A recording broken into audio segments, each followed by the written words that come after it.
Lorsqu'un exploitant cesse son activité, prenons le cas du propriétaire exploitant, il a des choix à faire en matière de sort du foncier.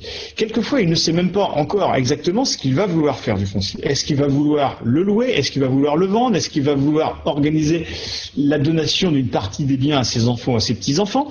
Quelquefois, il a besoin de temps pour le faire. Donc, plutôt que d'agir dans la précipitation, il peut avoir recours à une formule qui est très simple à utiliser. Il reste exploitant sur le papier et il confie le travail de ses biens à une entreprise qui va réaliser la totalité des prestations. C'est une situation d'attente. Il y a d'autres formules qui existent pour le gérer, mais ça peut en être une qui peut être utilisée à cette fin. Très bien. Là, il n'y a aucune malice derrière ça. On se donne pendant 1 an ou 2. Et lorsque les choses sont prêtes, on envisage effectivement la transmission de façon plus pérenne et on organise soit un bail, soit une vente, soit une donation ou autre mode de transmission du bien. Par contre, ce système de recours à l'entreprise peut être utilisé à d'autres fins. Celui qui va vouloir reprendre les terres, qui serait intéressé pour les reprendre, mais qui sait qu'il n'aura pas l'autorisation d'exploiter, ne va pas les reprendre officiellement. Il va proposer à l'ancien de continuer à les exploiter sur le papier, mais là on va être sur du provisoire qui va pouvoir durer longtemps, qui va pouvoir durer quasiment aussi longtemps que la vie de l'ancien. La notion de travail à façon perturbe évidemment le renouvellement des générations et l'installation d'agriculteurs. C'est un sujet qui est véritablement compliqué à encadrer, voire à réguler, et on peut s'interroger sur les causes de ce travail à façon. Alors elles sont multiples, les causes. Elles sont économiques, elles sont liées aussi au cadre juridique des relations locatives, elles sont liées à l'absence à un moment donné de décision d'un exploitant. Le travail à façon peut certes être régulé au travers d'une notion ou une redéfinition de l'agriculteur, mais c'est bien les mesures incitatives qui permettront sans doute de réguler au mieux ce phénomène actuel de travail à façon.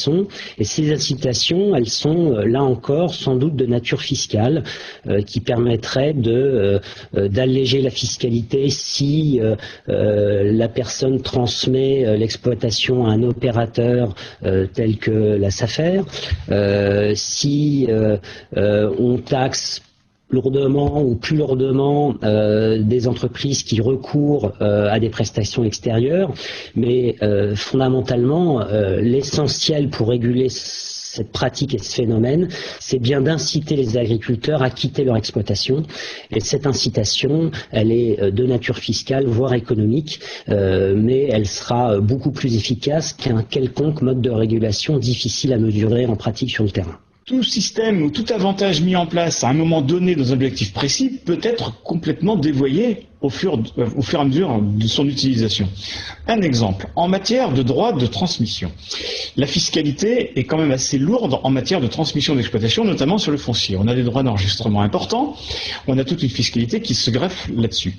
Pour éviter cela et permettre la transmission familiale et l'installation de jeunes, il a été prévu depuis longtemps que les transmissions sociétaires se feraient à travers un droit d'enregistrement fixe qui n'est que de 125 €. Mais ce droit fixe de 125 € ne s'applique pas qu'en cas de cession à un jeune ou en cas d'installation d'un jeune. Voilà un exemple précis d'une mesure qui avait été faite pour permettre l'installation de jeunes et qui font qu'à travers un montage sociétaire, le jeune n'arrive absolument plus du tout à s'installer aujourd'hui et les terres ou les biens convoités vont à des gens qui n'ont absolument pas du tout une activité agricole. Ça peut être des investisseurs, ça peut être qui on veut puisqu'il n'y a pas de contrôle derrière cela. Aujourd'hui, on constate quoi? Que le principal opérateur susceptible d'intervenir sur une transmission d'exploitation, la SAFER, rencontre des difficultés opérationnelles. La fiscalité se révèle un élément perturbateur et qui nuit à la politique agricole qui a été définie sur un plan territorial.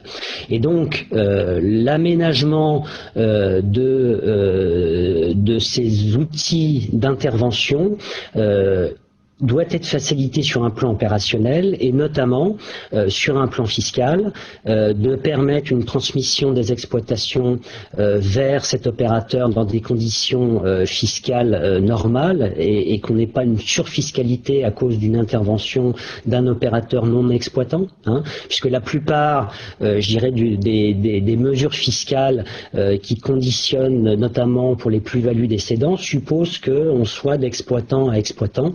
Et donc l'intervention d'un opérateur, quelquefois, brouille un peu les cartes sur l'application de la fiscalité.